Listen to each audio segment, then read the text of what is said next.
Welcome, everyone, to another edition of the Concord Athletics Senior Spotlight. My name is Wes McKinney, and joining me today is pitcher outfielder Darby Fitzpatrick of the softball team. Darby, so great to have you with us. Thanks for having me. So, as we do per tradition, per custom here on this spotlight, we thought we'd like to talk about the athletes' journey to Concord, kind of their recruitment, how things came into place for them. You, along with Jenna Witt, Amber Stokes, and some other players, signed with Concord in the fall of 2015 to be in the class of 16. So if you would, just kind of walk me through, I guess, how you heard about Concord and the whole signing process. Well, actually, it was a funny story because I was taking my SATs, and my team was away at a tournament at Botetourt. And so Coach Tassler came and watched me, and I told my dad, I was like, I just took my SATs. I don't really feel like going. But he was like, get in the car, let's go. So I went, and Coach Tassler was sitting in the stands, and she actually stayed an extra day. She had talked to my coach. She stayed an extra day to come and watch me. And then after I played, she wanted to see me pitch and play a little outfield.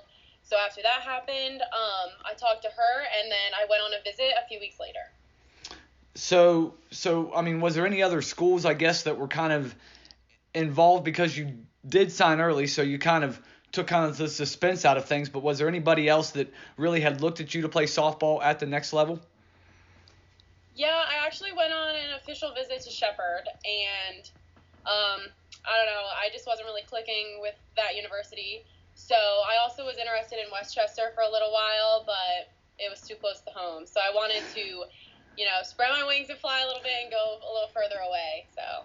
So you get to Concord in 2017 team, great year, 30 wins.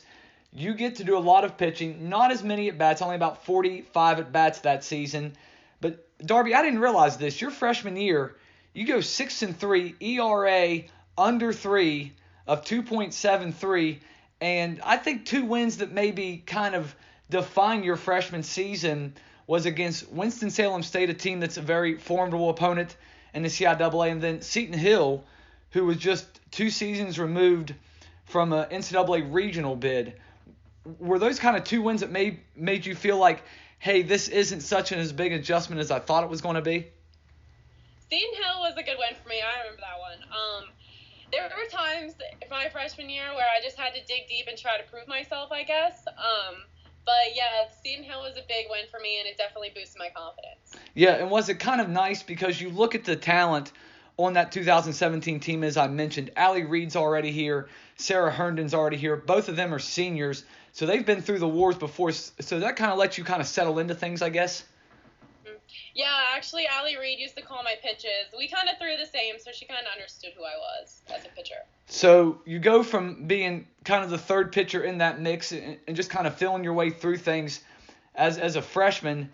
Then all of a sudden, as a sophomore, Concord has just a myriad of injuries in 2018, and you end up being the top pitcher. You win 11 of Concord's 18 games that year, and you play a lot in the field. So my question is, how tough was it to kind of juggle two things, being in the field when you weren't pitching and then still having to be kind of the staff ace for the Mountain Lions? I actually love doing that. I did that all travel ball. I like to pitch and play outfield and do both. It kind of keeps me involved in the game and keeps me into things.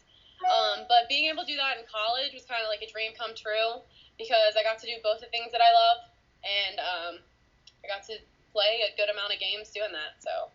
Yeah, I don't want to spend a whole lot of time on that 2018 season because it was just such a tough year for you guys. But let's look at 2019. And you guys bring in Laura Thompson, a freshman, Cartney Schoolcraft, a transfer. And you guys just kind of form, I mean, for lack of a better term, kind of this three-headed monster between you three. You guys win a lot of games. The team wins 38. But just kind of break down for me you and Laura and Cartney working together as a pitching staff to win all these games. Well, first of all, those two girls are amazing players. Laura came in and stepped up to the plate, as I think we all knew she would as a freshman, and Cartney, of course, she was an amazing pitcher as well. But Cartney throws gas. She throws really hard, and she gets a lot of girls on that rise ball. Laura's got great movement on her pitches, and I kind of throw off speed a lot. So we kind of mixed that way. We had a good rotation going on, so props to Coach Towsler for that. So I think that's how we secured some wins. Yeah, and talk to me about last season because, as I mentioned, 38 wins, a single-season program record. Was there, I guess, maybe a moment, Darby, whenever you guys thought that, hey, we can do some special things here? Yeah, there were a lot of moments like that. We always say in the weight room and at practice, like, we're shooting for 40 wins this year. So coming in at 38, we were like, man, we almost had it. But that regional run was a great experience for all of us, and winning those 4 games to get us to the tournament was absolutely amazing. So, yeah. Yeah, I kind of figured you would bring up the tournament, and that actually leads me into my next question. You guys have to win probably a couple of games at the MEC Tournament, to be fair, to make the NCAA Regional. You guys lose your first game to Fairmont State, of course, on that Friday last May. What kind of, I guess, conversations were going on within the dugout between games to just kind of relax the pressure that you guys had to face? Well, coming in and losing that game, for whatever reason, the vibes were a little off that day. And then we got rained out, so we couldn't play the whole next day. And then we come back, and everything was, like, kind of put into place again. So I'm glad that rain was kind of like a gift from God, that we got to come back the next day and just get after it again. We kind of got our minds right, took a second to realize, like, what we can actually accomplish, and we just went after it. Now, I do want to focus on one game from last year. I know it was a loss, so I don't want to spend a lot of time on it. But the UVA-Wise game, I actually think if you go over to campus right now, the game is still going on. It went 12 innings. You threw 162 pitches. Like I said, I know it ended up being a tough loss for you guys there in extras against the Cavaliers. But 12 innings of pitching, that's a lot. What's your, I guess, maybe your mindset inning to inning throughout that game? I actually felt like I got stronger as that game went on. The longer it lasted, the harder I felt like I was throwing, the more accurate I felt that I got. But the energy through that game was great. We really wanted to get that win. Of course, we didn't, but we fought really hard throughout that whole game, and it was a great game to play. I mean, 12 innings? Yeah, exactly. Right? So I want to go off the field for a minute here, and it's no secret that softball and a lot of the other teams at Concord are very tight-knit, very close. But take me through, and I'm still not 100% sure what TikTok is, but if you could just kind of take me through some of the videos you guys have made here during these unfortunate circumstances. I've seen the one where you guys are waving and it's the theme song to Full House. And then there's the one where you guys are playing catch, and I know that's been a pretty popular thing here during these times. So if you could just kind of take me through those videos. Well, we always have done videos.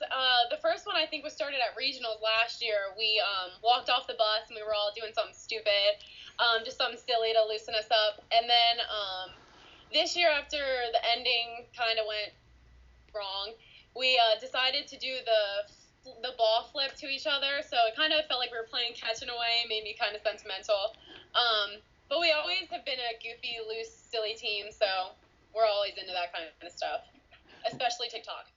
Right. And then very last thing here for you. Does that kind of that sense of not having a lot of pressure, not being stressed out about stuff on the field from off the field, does that kind of help you guys out? I mean, you guys won almost 100 games in 4 seasons here.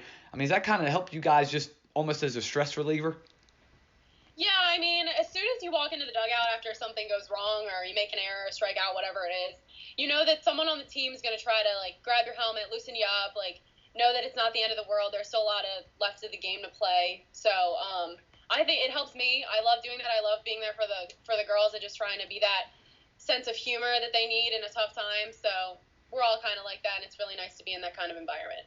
Yeah, one more very last thing. I lied, I'm sorry. But one more last thing for you. When you look back at this senior class, like I mentioned, 94 wins, I believe it is. I counted it up if my math is right. From 2017 to 2020, your answer can't be the MEC tournament from last year because that's going to live on forever. But when you look back, what's one memory you have over your last 4 years?